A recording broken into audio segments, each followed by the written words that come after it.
Hello beautiful people of YouTube, I am Breakup Brad, and in this video I'm going to share 7 critical steps you need to take after your period of no contact ends. So if you want your ex back and you've just completed a period of no contact, pay close attention because all 7 of these tips are critically important.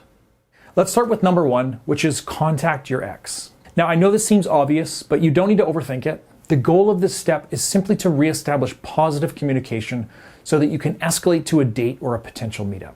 Now, right now, your ex will probably still think that you're pining over him or her. But this is the last thing that you want to convey if you're just reaching out for the first time after a month of no contact. You want to show them that you've A, moved on and are focusing on different things, and that B, life is going extremely well for you. Now, to do this, you can use one of the many text messages that I outline in my X Factor program. So a quick example might be what I call the travel text. An example of this would be something like, "Hey you, hope you're doing well. I'm going to Portugal in July, and I know you were just there a couple of years ago, and I thought I could pick your brain a bit." And right now, this is all you have to do to establish positive communication with your ex. And this text is great because it doesn't show you that you miss your ex or anything like that. You're just reaching out because you actually need some information from him or her, and that's it. And of course, you don't have to text your ex to make first contact, but I highly recommend it simply because it requires minimal effort and it gives your ex room to think about a proper response. You don't want to give your ex any unneeded stress. And secondly, make sure that you don't text your ex at a really weird time. Make sure that you text them early in the evening or in the late afternoon. And make sure that whatever you text, you only send them one message for now. Number 2, establish self-control in any conversation with your ex. So if you've been playing your cards right and your ex does end up responding to your message, then congratulations. But the battle is obviously far from over. You don't want to get too excited at this point. A lot of my clients will get so anxious that they'll start begging their ex for a date the minute that they reestablish communication. So don't do this. Instead, play it cool. So this means that when they do text you back, don't text them back right away. Instead, wait a couple hours. Or if it's late in the day, then don't be afraid to text him or her back the following day. You really need to convey to your ex that you aren't desperate to talk to him or her, regardless of how you actually feel inside. And if you've been doing everything right, your ex should be totally open to helping you out with whatever trip you're planning. But here's a big tip to help you along the way. Throughout your conversation, make sure you drop what I call feeler questions during your texting conversation. These are questions that are specifically designed to bait them into asking you personal questions about your life. So for example, you could reply with something like, "Thanks for helping me out.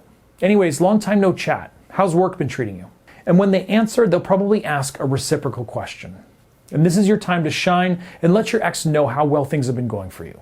If you do this correctly, you're going to pique your ex's interest and they're going to want to know even more about how you're doing. But keep a couple more guidelines in mind when you're talking to your ex. Firstly, do not ask them if they're seeing or dating anybody. Because right now, you need to show that you don't care how their love life is going. And remember to absolutely avoid bringing up your past relationship with them as well.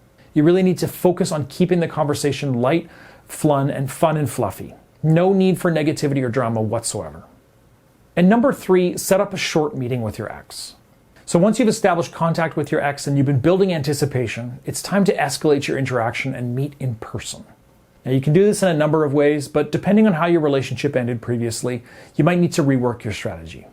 But in most scenarios, setting up a quick coffee date is one of the best ways to go about meeting up with your ex. So you could say something like, "Can I buy you a coffee and you can tell me where to go in Portugal? I'd really appreciate it. It'll be super quick, I promise." And it can really be as easy as that.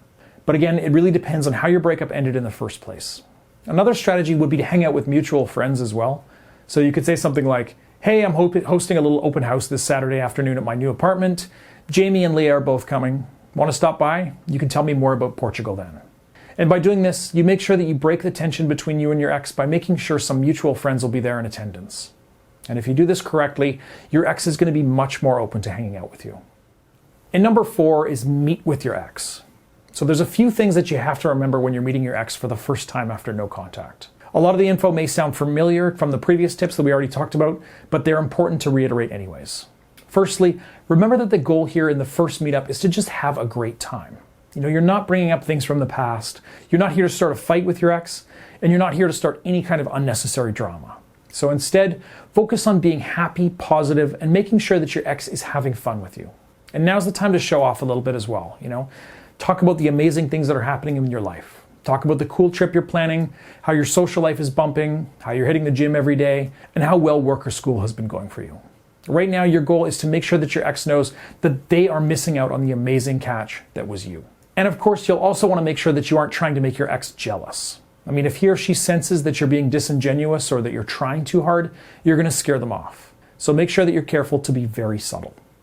Number 5, flirt with your ex. So during your first meetup with your ex, you're going to want to flirt with him or her subtly. Don't be too pushy or aggressive. This is really all about having fun and building organic attraction with your ex. So here's a short list of subtle but flirty behavior that you can exhibit to make sure that your ex comes crawling back to you for more. Number 1, make sure that you hug your ex for a few seconds longer than you would otherwise. Just make sure that it's genuine and meaningful. Secondly, be sure to make solid eye contact with your ex at all times.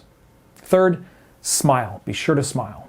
Fourth, don't be afraid to touch your ex here and there in a flirty but playful way. So for example, you can just playfully hit them when they make a joke, or you can brush up against them accidentally. Just make sure, again, that it seems real and subtle. Number 5, make sure that you use humor. Being funny is one of the best aphrodisiacs. 6, you can make subtle and playful references to some steamy vacations or moments that you shared together. But again, be subtle. Of course, this is just a short list of flirting tips, but really, you know your ex best. Make sure that you remind them of the good old days when your relationship was at its best. Number 6, maintain a positive mindset.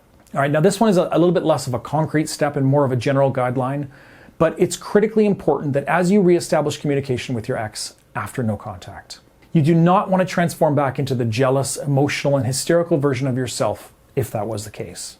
Instead, make sure you have a powerful and confident mindset moving forward. You need to convey to your ex that you're a changed human being and that you've moved on from the breakup and that your life is totally together and amazing.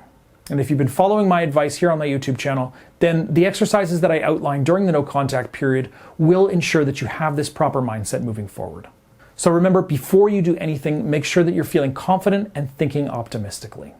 And finally, number 7, take my free quiz. So whether you're still engaged in a period of no contact or you're struggling to reconnect with your ex now that no contact is over, you should take 5 minutes to complete my free quiz at breakupbrad.com/quiz. The quiz will tell you where you currently stand with your ex and what your odds are of getting them back. Plus, you'll get a list of personalized recommendations for next steps to ensure you get them back as soon as possible. Again, you can take that quiz for free at breakupbrad.com/quiz. And that's it for this one, guys. Best of luck reconnecting with your ex. Thanks for liking this video, subscribe to my channel, and for sharing your questions and feedback in the comments below. I'll talk to you again soon.